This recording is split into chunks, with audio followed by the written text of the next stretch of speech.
அனைவருக்கும் வணக்கம். பாரம்பரிய திருவள்ளுவர் குலவம்சம் பிரசன்ன ஜோதிடர் சுப மாரிமுத்து திருப்பூர்லேருந்து இந்த பதிவு உங்களுக்காக. ஐயா வணக்கம். ஐயா வணக்கம் ஐயா. ஐயா இப்போ மக்கள் சார்பாக ஒரு கேள்வி இன்னைக்கு நான் கேட்கலான்னு இருக்கேன். கேளுங்க ஐயா. ஐயா, அதாவது இந்த ஜாதகத்துல முடக்கு இருக்கு, ஜாதகத்தையும் முடக்கிருச்சு, கண்டிப்பா கண்டிப்பா, அதனால வாழ்க்கையில் நிறைய பிரச்சனைகள் அப்படின்னு சொல்லி நிறைய பேர் கேட்கறாங்க. கண்டிப்பாங்க ஐயா. இந்த முடக்குங்கிறது என்னங்க ஐயா? அதற்கும் கர்மாவுக்கு ஏதாவது சம்பந்தம் இருக்காங்க ஐயா? அதை பத்தி சொன்னீங்கன்னா ரொம்ப உதவியா இருக்கு. நல்ல கேள்விங்க ஐயா. இந்த கர்மாவே முதல் எங்கிருந்து வருது அப்படிங்கிறது தான் இப்போ நம்ம சொல்ல போகிறோம்.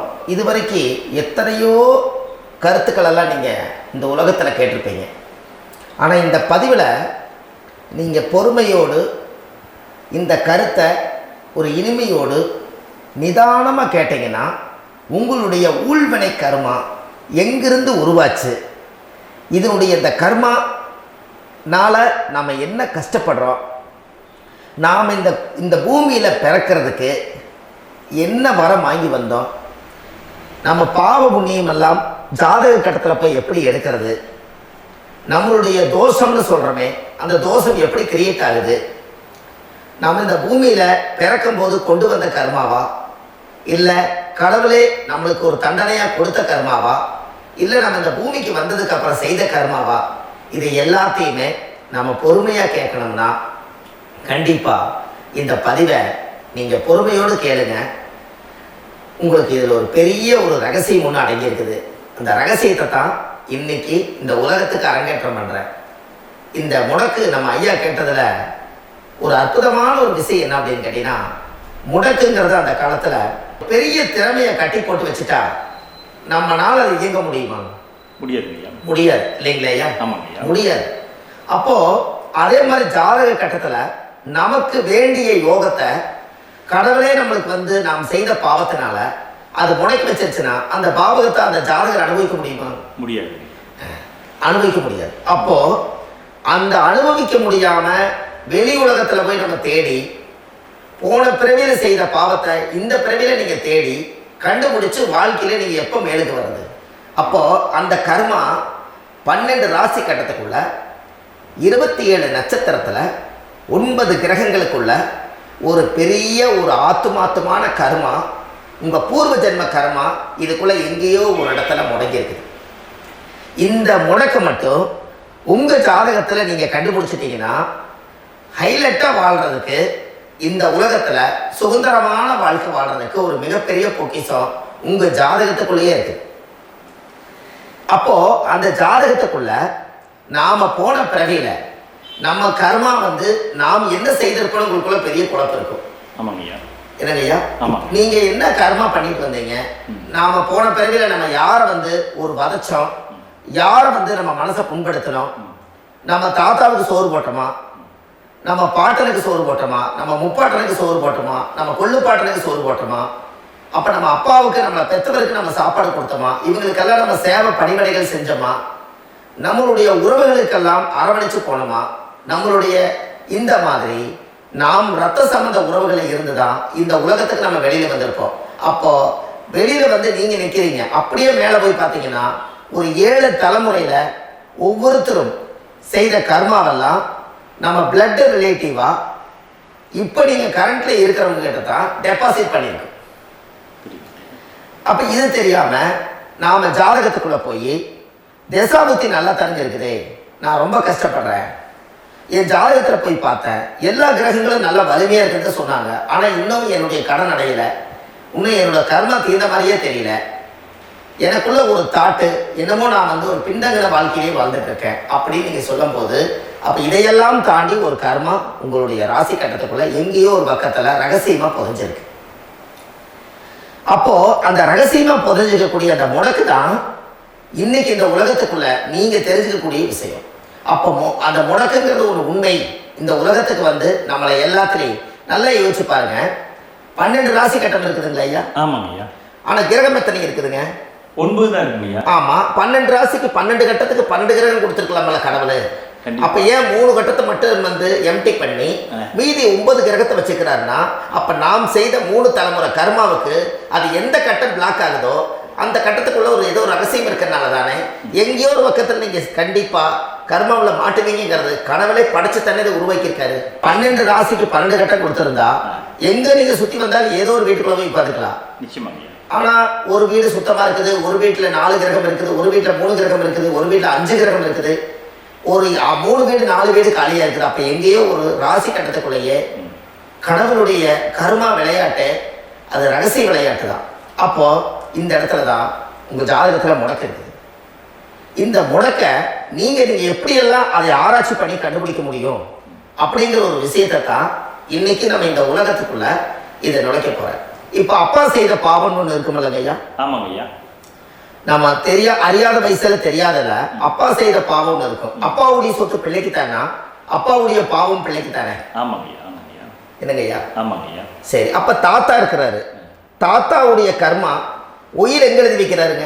அப்போ மகனை பெற்றுறாரு. அப்ப தாத்தா மாதிரியே முகம் இருக்குது, தாத்தா மாதிரியே அவருடைய நடை உடை பாவனை இருக்குது, அவர் தாத்தாவுடைய ஜீனு தான் அப்படின்னு இவர் சொல்லும் போது அப்ப தாத்தாவுடைய சொத்து பேரனுக்கு சொந்தம்னா தாத்தாவுடைய பாவம் எங்க போகுங்க? பேரனுக்கு தான். Very good. அப்ப இந்த அப்போ இந்த கர்ம எப்படி டிரான்ஸ்ஃபர் ஆகுதுன்னு உங்களுக்கு தெரியுதா? புரியுது புரியுது. அப்ப நீங்க போன பிறவியில அந்த தாத்தாவுடைய பேரனை நீங்க பிறக்கிறதுக்கு கர்மம் உங்களை செயல்பட வச்சிருக்குது. அதனால நீங்க தாத்தாங்கிறீங்க. அதனால இந்த கௌரவமே எங்க தாத்தா சம்பாதிச்ச சொத்து, நான் தான் அனுபவிக்கணுங்கிற விதியை நீங்க உருவாக்கிறீங்க. புரியுது. அப்போ இந்த ஜாதகத்துல அந்த உள்வினை தோஷம் தான் ஏதோ ஒரு வழியில உங்களை கர்மாவை செயல்படுத்துது. அதனாலதான் இந்த ஜாதகத்துல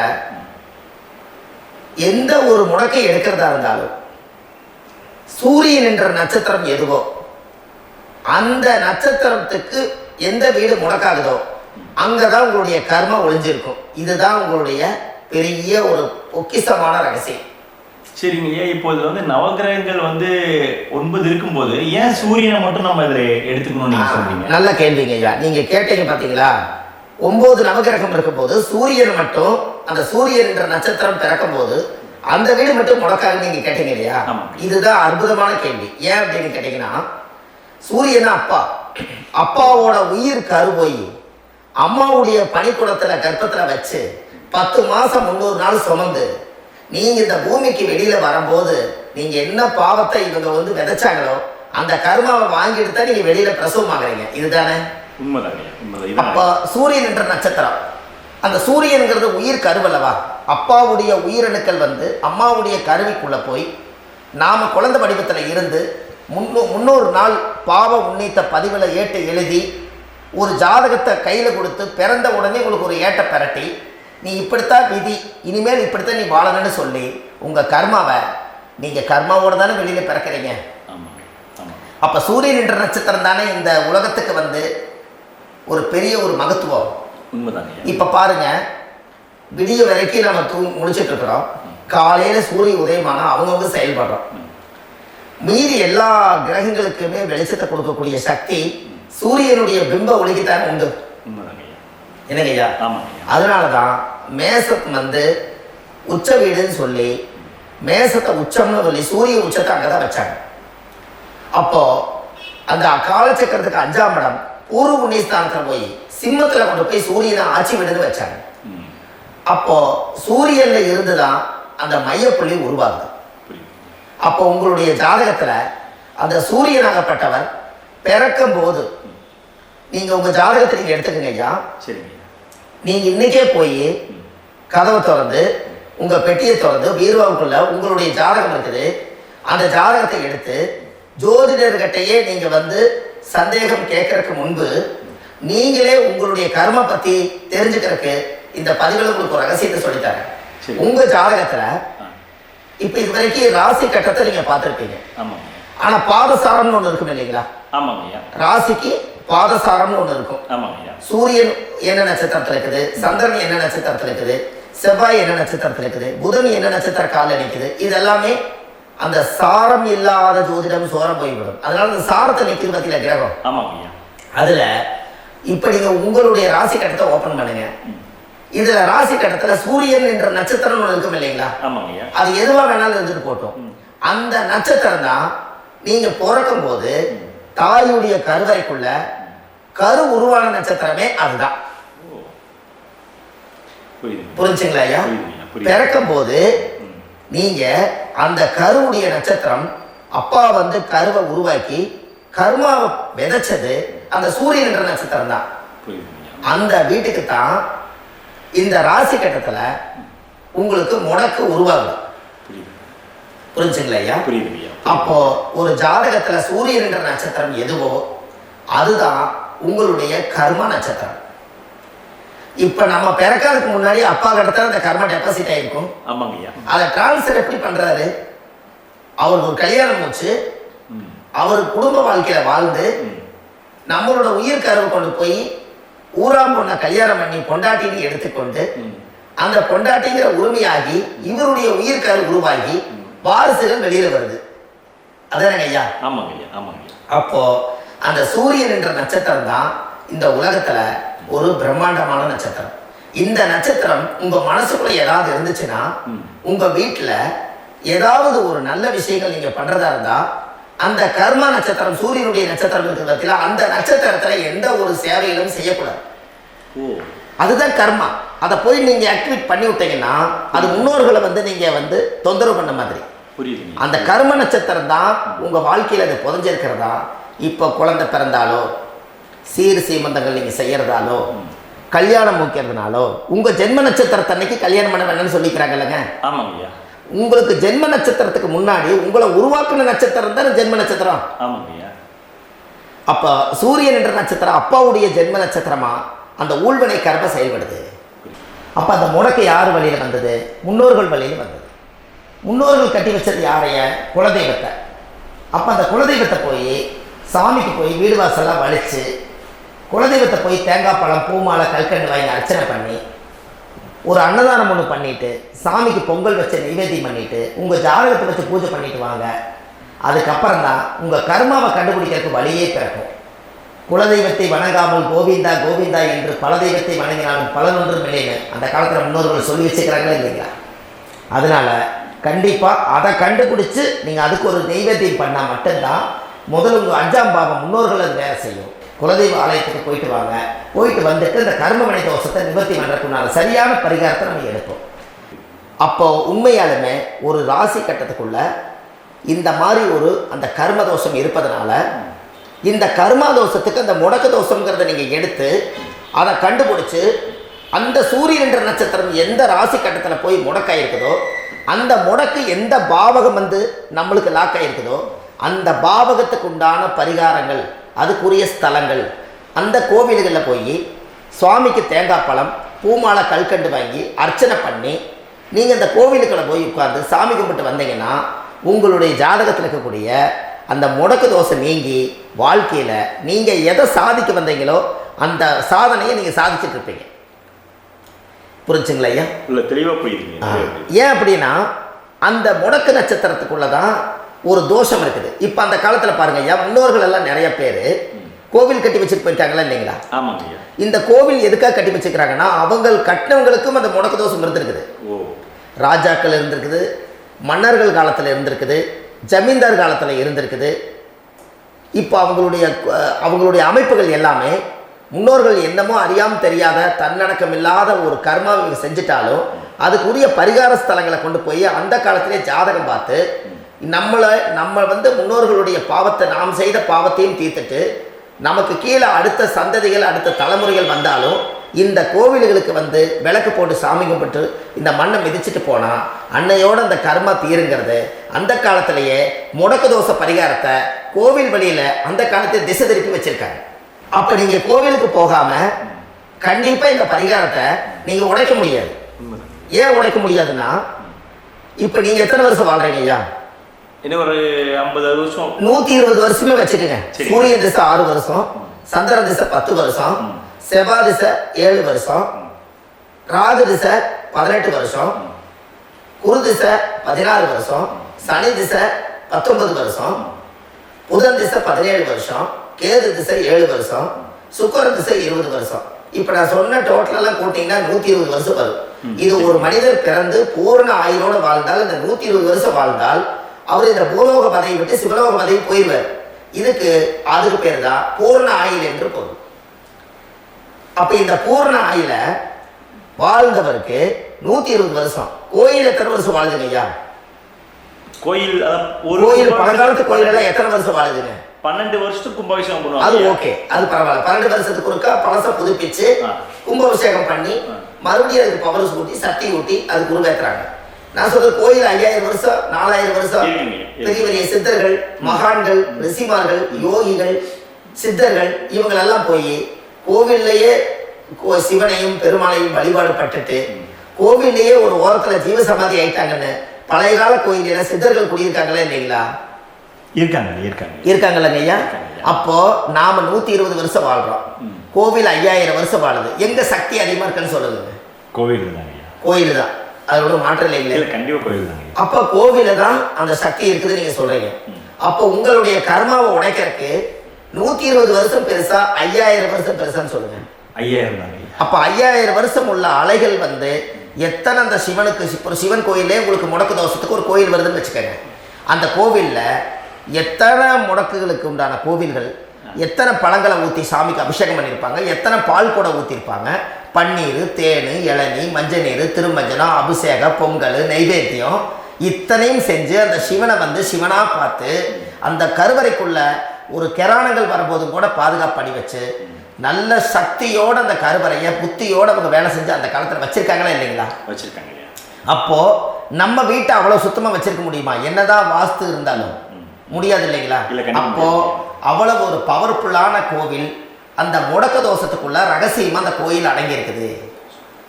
உங்க ஜாதகத்துக்குள்ள உண்மையாலுமே ஊழ்வினை கோயில், கர்மவினை கோயில் அதுக்குள்ள இருக்குது. அந்த ஜாதகத்தை கணிச்சு பார்த்தா கரெக்டா உங்களுடைய ஜாதகத்துல அப்பாவுடைய கருவறையிலிருந்து உயிர் உருவாகிற நேரத்துல இருந்து இப்ப வரைக்கும் நீங்க கரண்ட்ல வாழ வரைக்கும் அந்த கர்ம கூட வர்றத ஒரே ஒரு இடத்துல போனா மட்டும்தான் விட்டுட்டு வர முடியும். அது எந்த வீடு அப்படின்னு கேட்டா உங்களுக்கு வந்து அப்பாவுடைய கர்மாவளியில போய் அந்த கோவில் பழையகால கோயில், பழையகால தெய்வங்கள், அந்த கோவில் தான் உங்க ஜாதகத்துக்குள்ள ரகசியமா இருக்கும். அது ஏன் இந்த பதிவுல உங்களால சொல்ல முடியாது அப்படின்னா, இந்த பதிவுல ஏன் சொல்ல முடியாதுன்னா உங்க ஜாதகம் தெரியாம என்ன கோயிலை நீங்க சொல்லுவீங்க? புரியுதுங்கய்யா. இப்ப பொதுவா ஒரு நட்சத்திரத்துக்கு ஏதோ ஒரு கோவில அவங்க சொல்லி நீங்க போயிட்டு வரீங்கன்னு வச்சுக்கோங்க. ஆனால் அது வேலை செய்யலைன்னா நம்மளுக்கு என்னங்க இவ்வளவு கஷ்டப்பட்டு போய் அந்த பலனடையிலேயே கேள்வி கேட்டக்கூடாது. உங்க ஜாதகத்தை நீங்க கொண்டாங்க, உங்க டேட் ஆஃப் பர்த் டயத்தை போட்டு ஜாதகத்தை கணிச்சு நீங்க சூரியன் என்ற நட்சத்திரத்துக்கு உங்களுடைய கர்மவினை கோவில் யாரு, உங்களுடைய முடக்கு யாரு, ஊழ்வினை தோஷத்துக்கு உண்டானவர் யாரு, தாய் வழி கர்மா யாரு, தந்தை வழி கர்மா எது, நீங்க பிறக்கும் போது வந்த கர்மா என்ன, இது எல்லாம் கணிக்காம பொதுவா ஒரு கோயில்ல போய் நீங்க பாட்டுக்கு சாமி கும்பிட்டு வந்தால் பலன் எப்படி கிடைக்கும்? கண்டிப்பா கிடைக்கும் ஐயா. என்னங்க ஐயா, அது தெரிஞ்சு பண்ணாதான் சரியா? ஒரு டாக்டர் கிட்ட போறீங்க, எனக்கு என்னை அப்படியே ஸ்கேன் பண்ணி ஒரே ஒரு மாத்திரை கொடுங்கன்னு கேட்டா டாக்டர் கொடுப்பாருங்களா? இல்லைங்க ஐயா. அவர் என்ன பிரச்சனை இருக்குதோ அதை முதல்ல கண்டுபிடிச்சு ஸ்கேன் பண்ணி பார்த்து ரிப்போர்ட் எடுத்து அது மூலியமா தான் கொஞ்சம் எடுத்து ஐயா உங்களுக்கு இந்த பிரச்சனை, இதுக்கு தீர்வுக்கு இதுக்குண்டான மெடிசன், இது இப்படித்தான் சாப்பிடணும்னு முறையா சொல்லி அந்த உயிர் வாழ வைக்கிறாரு டாக்டர். அவர் ஒரு தெய்வ வடிவத்துல. கரெக்டுங்களா ஐயா? அப்போ உங்களோட கர்மா எங்க செயல்படுது அப்படின்னா இந்த முடக்க நீங்க இந்த பதிவுல தெரிஞ்சுக்கங்க. அதுக்குரிய நட்சத்திரம் என்னன்னு தெரிஞ்சு வச்சுக்கோங்க. உங்க ஜாதகத்துல சூரியன் என்ற நட்சத்திரத்தை எடுத்துக்கங்க. அந்த வீட்டுக்கு முடக்க இந்த பதிவுல எந்த வீடு லாக் ஆயிருக்குதுங்கிறத நான் உங்களுக்கு இந்த வீட்டுல சொல்றேன். அந்த வீட்டு நீங்க பாருங்க, உங்களுடைய லக்கணத்துக்கு அது எந்த வீடு. இப்ப லக்கணத்துக்கு ஒரு 7வது வீடுனே வச்சுக்கோங்க. அப்போ லக்கணத்துக்கு 7வது வீடே முடக்கு. அப்படி ஒரு முடக்க ஆயிப்போச்சுன்னா ஒரு ஜாதகத்துல லக்கணம் தான் 1, 7ஆம் இடம்ங்கிறது மனைவி ஸ்தானம். ஒரு ஆணுடைய ஜாதகத்துக்கு 7ஆம் இடம் தான் மனைவி. அவருக்கு நல்ல மனைவி அமையாம ஆடம்பரம் இருந்தும் வீடு அரண்மனை மாதிரி இருந்தும் அந்த மனைவி ஒரு சந்தோஷமா அவர் அனுபவிக்க முடியாது. புரிஞ்சுங்களா ஐயா? சந்தோஷமா அனுபவிக்க முடியாது. ஏன் அப்படி? 7ஆம் இடத்துல தான் அவரோட கர்மம் உட்கார்ந்து இருக்குது. கரெக்டா சொன்னீங்க. 7ஆம் இடத்துல தான் அந்த கர்மம் உட்கார்ந்து இருக்குது.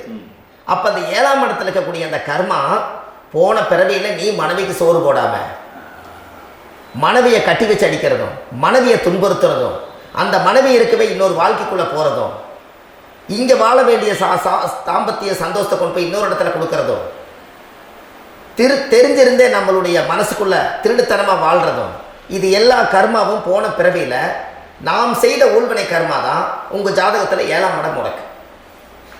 அப்போ அந்த 7ஆம் இடம் முடக்கா இருந்துச்சுன்னா கண்டிப்பாக உங்கள் ஜாதகத்தில் நீங்கள் என்ன அனுபவிச்சிட முடியும்? நல்ல நண்பர்கள் கிடைக்க மாட்டாங்க, நல்ல ஒரு பார்ட்னர்ஷிப் அமையாது, நல்ல ஒரு நட்பு வட்டங்களில் எதையும் அனுபவிக்க விடாது, ஒரு அங்கீகாரமான உறவுகளில் போய் நம்ம ஸ்ட்ராங்காக நிற்க முடியாது. 7ஆம் இடம் என்பது தாம்பத்திய வாழ்க்கை, பூர்த்தி இல்லாத வாழ்க்கையாக இருக்கும். இப்படியெல்லாம் அந்த ஜாதகத்தில் ஒரு பொதுவாக ஒரு ஜாதகத்தில் 7ஆம் பாவம் முடக்காயிட்டால் இந்த கர்மாவை அவர் அனுபவிச்சுக்கிட்டே இருப்பார். இது எப்பத்தான் அதுக்கு ஒரு தீர்வு வேணுங்க ஐயா? அந்த கோயில் எதுன்னு கரெக்டாக சொன்னீங்க. இப்போ இது மனிதனால செயல்படுது. மனிதர்கள் தான் கோயிலை கட்டி வச்சாங்க.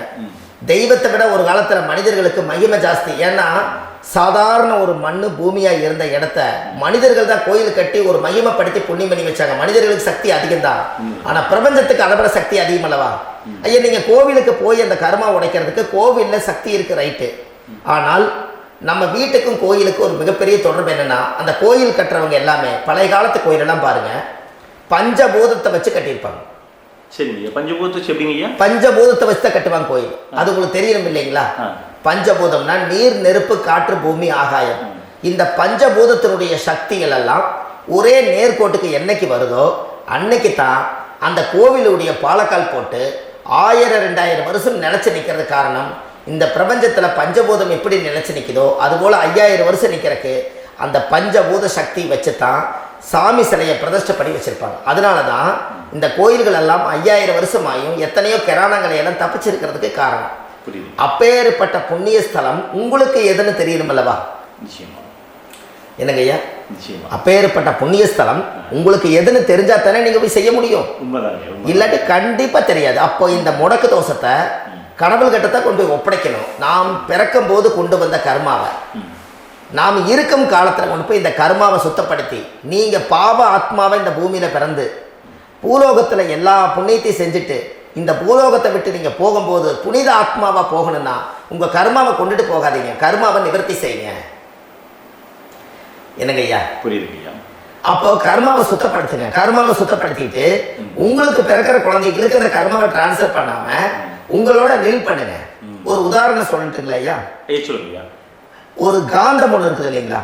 ஒரு காந்தம்ங்கிறது ஒரு தாத்தாவா வச்சுக்கோங்க. ஒரு இரும்பு கொண்டு போய் வச்சா ஒட்டு மாட்டாதா? அப்ப ஒட்டுனோடனே காந்தம்ங்கிறது தாத்தா, அவருக்கு பிறந்த வாரிசுக்கு அந்த கர்மம் டிரான்ஸ்ஃபர் ஆயிருமா? சரி, இன்னொரு இரும்பு கொண்டு போய் வைங்க, ஒட்டு மாட்டாதா? கண்டிப்பா ஒட்டுங்க. அப்ப அது பேரனுக்கு வைங்க, பேரனுக்கு வந்துருச்சு அந்த கர்மா. வந்துருச்சுங்கய்யா. இன்னொரு இரும்பு கொண்டு போய் வைங்க, அந்த காந்தத்துக்கு நேர் இன்னொன்று வைங்க, ஒட்டு மாட்டாதா? கண்டிப்பா ஒட்டுங்கய்யா. அப்ப அதை கொண்டு போய் நம்ம கொள்ளு பேரனுக்கு வைங்க. இப்படியே டிரான்ஸ்ஃபர் ஆகி தலைமுறை தலைமுறையே இந்த கர்மா தொடர்ந்துகிட்டே இருக்குது.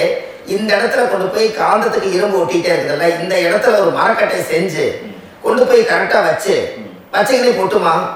அந்த மரக்கட்டையை கொண்டு போய் வைக்கிறவர் யார்? மரக்கட்டையை வச்சுட்டு அடுத்த வாரிசு புனிதமா பிறந்துட்டு அந்த மேல இருக்கிற கர்மால இந்த அடுத்த இது வராதுல்ல. இதுதான் கர்மா. தொடர்ந்து வரக்கூடிய கர்மாவை அதை நில் பண்ணணுங்கிறதுக்கு பேர் தான் இந்த உதாரணத்தை சொன்னவங்களுக்கு. அப்ப நாம் இந்த பூலோகத்துல நம்ம ஒரு தாயுடைய கருவறையில் இருந்து தொப்புள் கொடி அறுக்கும் நேரம் நாம் என்ன கர்மாவை வாங்கி வந்திருந்தாலும் அதையெல்லாம் ஆராய்ச்சி செய்து ஜாதகத்தில் முழுமையாக கண்டுபிடிச்சு ஒரு காலம் இல்லைனாலும் ஒரு காலம் நம்ம நல்லா இருக்கிறதுக்காக, நம்ம வாரிசுகள் எல்லாம் நலமடைஞ்சு வளமடைஞ்சு வர்றதுக்காக இந்த கர்மா தோஷத்தை கரெக்டாக கண்டுபிடிச்சு சரியான கோவிலுக்கு போய் நீங்கள் கர்மாவை நிவர்த்தி பண்ணி அங்கே பூஜை புனஸ்தானங்கள், சகசரநாம பூஜைகள், ஓமங்கள், வழிபாடுகள் இதெல்லாம் நீங்கள் செஞ்சு உங்களுடைய பாவத்தை எல்லாம் கழித்து உங்கள் ஜாதகத்தவே யோகமாக மாற்ற முடியும். கண்டிப்பாக மாற்ற முடியும். ஏன்னா நம்ம யாரை நம்பி செய்கிறோம்? சரியான கடவுள்கிட்ட வழிகாமிக்க போகிறோம். அப்போ கடவுள் பொய்யாயிருவாரா? இல்லைங்க, நிச்சயமா இல்லை. ஐயா, நம்ம அதாவது அந்த காலத்தை சொல்லுவாங்க, சக்தியுள்ள சாமி கும்பிட்டு புத்தி உள்ள உள்ளே பெக்கணும்னு சொன்னாங்க. 16 வதபதனை பெக்கல, எல்லாம் அறிவோட பெற்றாங்க. அதனால எல்லாமே தாய் தந்தைகள் பேச்சை கேட்டாங்க. அன்னைக்கு எல்லாருமே தாய் தந்தைகளுக்கு தூணா நின்னாங்க. அப்போ அந்த காலத்தில் சக்தியுள்ள சாமி கும்பிட்டு புத்தியுள்ள உள்ளே பெக்கோன்னு சொல்லி அன்னைக்கு அறிவோட பெற்று இந்த கர்மாவை ஆளுக்கு ஒரு கர்மாவை டிரான்ஸ்ஃபரை பிரித்து எல்லாரும் சுத்தப்படுத்தினாங்க. இன்னைக்கு நம்ம ஒரு குழந்தை 2 குழந்தை பெற்று வச்சிருக்கோம். அவங்களுக்கே இவ்வளவு கர்மா வந்துருச்சுன்னா இந்த குழந்தைகளுக்கு என்னைக்கு இந்த கர்மாவை போய் கண்டுபிடிச்சி நீங்கள் எப்போ சரி பண்ணுவீங்கன்னு. அப்போ இந்த வாழ்க்கையில் ஏதோ ஒரு பிரபஞ்ச சக்தி நம்மளை அறியாமல் என்னமோ ஒரு இயக்கத்தில் கொண்டு போய் விட்டுருச்சுங்களா? அப்போ இனிமேலாவது இந்த கர்மாவில் இருந்து கண்டிப்பாக நம்ம நிவர்த்தி ஆகணும்னு சொன்னால் இந்த முடக்கு தோஷத்தை யாரெல்லாம் கண்டுபிடிச்சு இந்த ஊழ்வினை கர்மாவில் இருந்து நாம் கருவறையில சுமக்கும் போது 10 மாசம் நீங்களே என்னென்ன நினைச்சிருப்பீங்க? அதாவது கருவறைக்குள்ள கருப்பா ஒரு பிண்டம் இடப்பக்கம் கிடக்கையில இந்த பூமிக்கு வரும்போது நீங்க என்னென்ன நினைச்சிருப்பீங்க? இந்த பிறந்ததுக்கு அப்புறம் வந்துதான் அம்மா தெரியுது, அப்பா தெரியுது, தாத்தா தெரியுது, பாட்டி தெரியுது, இந்த உலகத்துல கண்டுள்ளாத காட்சிகள் எல்லாம் தெரியுது, எல்லாம் தெரியுது. ஆனா 10 மாசம் உங்க வாழ்க்கையில நீங்க இருக்கும் போது நீங்க என்னென்னலாம் நினைச்சு இந்த பதிவுகளை இறைவன் கொடுத்தாரோ அதெல்லாம் அனுபவிக்கத்தான் வந்தீங்க. அதுக்கு இடையில இருக்கிறதான கர்மா. இந்த ஒரு விஷயம் உங்களுக்கு கிடைச்சிருச்சுன்னா நீங்க எல்லாருமே ராஜயோகமா படைப்பீங்கல்ல. இதுல ஏழை பணக்கார யாரையுமே சொல்ல வரல. அவங்க பிறக்கும் போது புண்ணியத்தை பொறுத்து தான் போன ஜென்மத்துல நம்ம என்ன புண்ணியங்கள் பண்ணி வச்சோமோ அந்த புண்ணியத்துல இன்னைக்கு நல்லா வாழ்றாங்க. ஒருத்தர் கேட்டாரு, என் ஜாதகத்துலங்க எங்கூட படிச்சவரு இடம் வாங்கிட்டாரு, வீடு வாசல் கட்டிட்டாரு, தொழில் பண்ணிட்டாரு, நல்லா இருக்காரு, ஆனா நான் இன்னும் அப்படியே தான் இருக்காங்கன்னு ஒருத்தர் கேட்டாரு. அதுக்கு ஒரு கருத்து என்னன்னா, டேட் ஆஃப் பர்த் ஒண்ணுதான், டைம் ஒண்ணுதானே வச்சுக்கோங்க. அவங்க அப்பா செஞ்ச புண்ணியம் வேற, நீங்க செஞ்ச பாவங்கள் வேற. அவர் செஞ்ச புண்ணியத்தினால அவருக்கு எல்லாமே முன்னாடி கிடைக்குது. நீ கர்மாவெல்லாம் கழிச்சிட்டீங்கன்னா பின்னாடி கிடைக்க போகுது. இதுல மற்றவங்களை பத்தி வேற்றுமையா நினைக்கிறதுல எந்த ஒரு இதுவுமே இல்லை. அப்போ ஒருத்தர் பார்த்து ஒருத்தர் வாழ வேண்டாம். உங்களுடைய சுய அறிவை வச்சு இந்த பூலோகத்துல இந்த பூமியில நீங்க 4 தெரிஞ்சு நல்ல விதமா கத்துக்கிட்டு இந்த உலகத்துல சிறப்பா வாழ கத்துக்குங்க. அதுக்கு அந்த ஊழ்வினை தோஷத்தை கண்டுபிடிங்க. உங்களுக்குன்னு ஒரு முடக்கு இருக்குதுங்கிறத இன்னைக்கு நீங்க எழுதி வைங்க. அதை எப்படியாவது கண்டுபிடிங்க, அதை தேடுங்க. ஒரு முறை நீங்க ஜாதகத்தை கொண்டு வாங்க. அந்த ஜாதகத்தை கொண்டு வந்து உங்க பாவகத்துல எத்தனாம் பாவம் முடக்காயிருக்குன்னு பாருங்க. அந்த பாவகம் முடக்காயிடுச்சுன்னா உங்க வாழ்க்கையில அதுல இருந்து உங்களால வெளியில வரவே முடியாது. கண்டிப்பா வர முடியாது. அதை நீங்க கண்டுபிடிச்சா மட்டும்தான் நீங்க மேல வர முடியும். ஏன்னா நிறைய பரிகாரங்கள், பூஜைகள், யாகங்கள், ஹோமங்கள் எல்லாம் செய்து வச்சும் கூட அந்த கருவணைக்கு உண்டான கோவிலுக்கு போய் அந்த 5000 வருஷம் பழமை வாய்ந்த தெய்வத்துக்கிட்ட போய் நீங்க முறையிட்டு விளக்கு போட்டு உங்க கர்மத்தை எல்லாம் நான் நீதான் தீர்த்து கொடுக்கணும்னு சொல்லி நம்பிக்கையோட போய் நீங்க போய் அந்த சரணாகதி அடையிறீங்க பாருங்க, அங்கதான் உங்க கர்மாவை எடுத்து விடுறாரு. அப்ப இந்த ரகசியம் உங்களுக்கு வேணும் அல்லவா?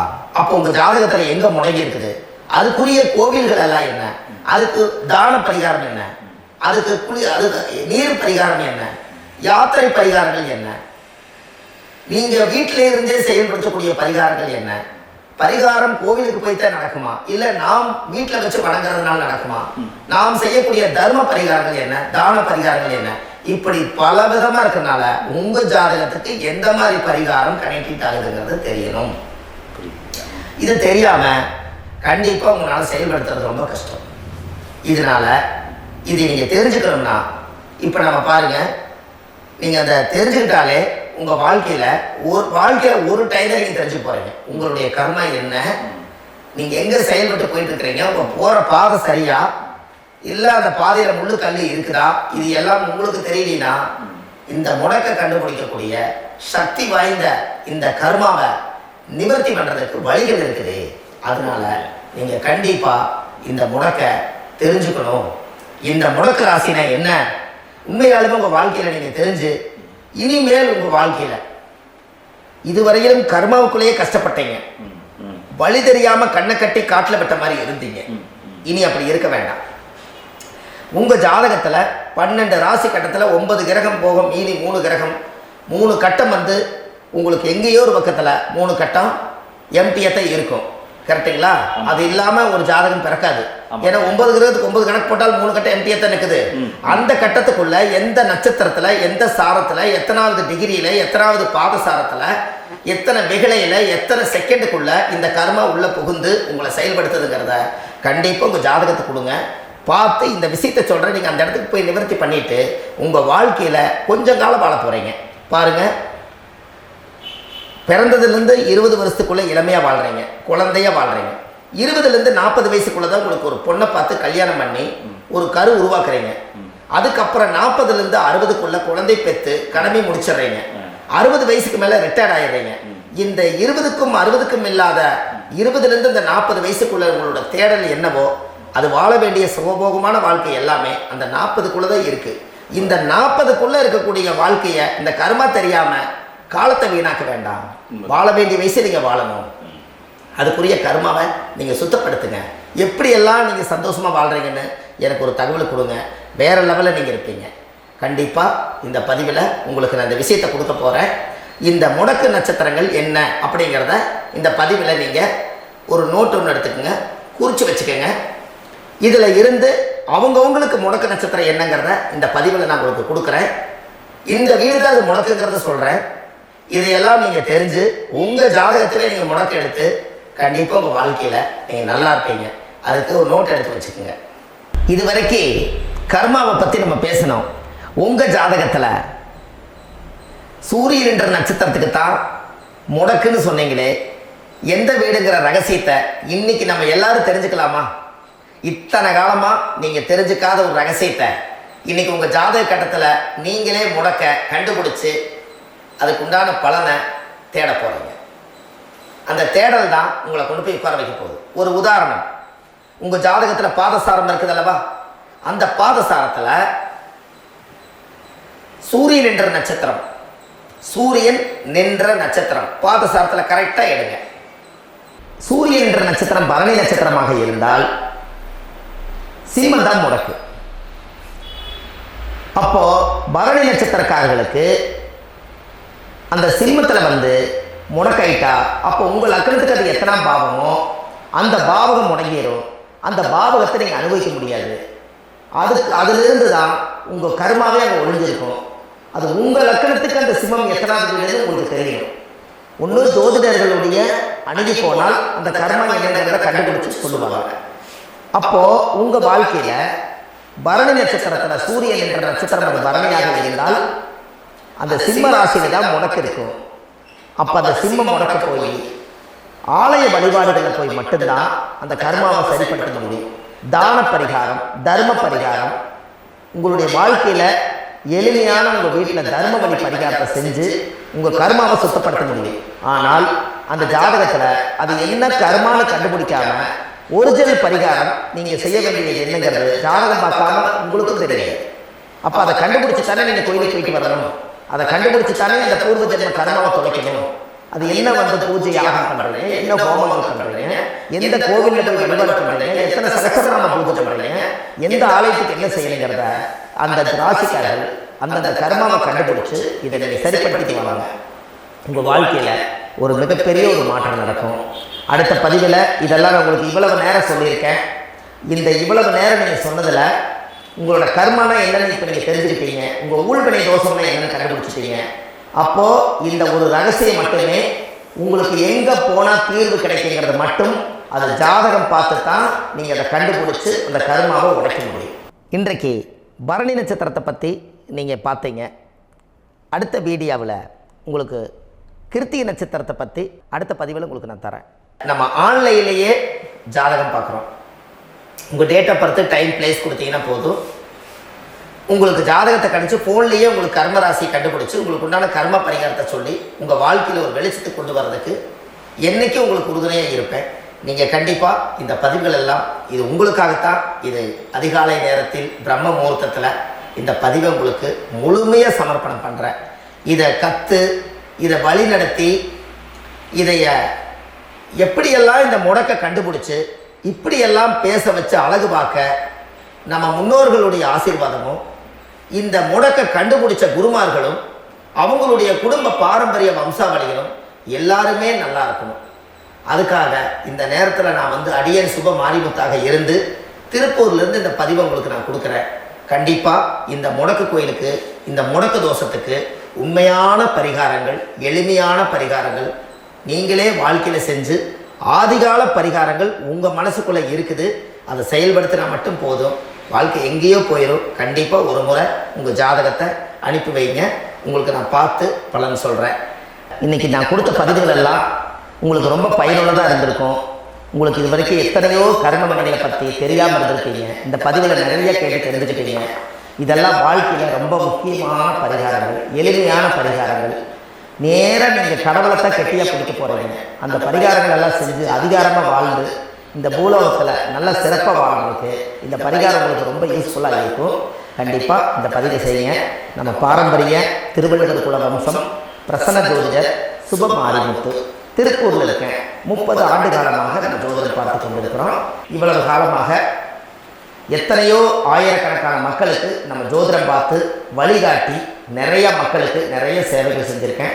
நிறைய கோயில் கட்டி வச்சுருக்கேன், கும்பாபிஷேகங்கள் பண்ணி வச்சுருக்கேன், அன்னதானங்கள் நிறையா பண்ணி வச்சுருக்கேன், புண்ணிய யாத்திரைகள் நிறைய போய் வந்திருக்கேன்.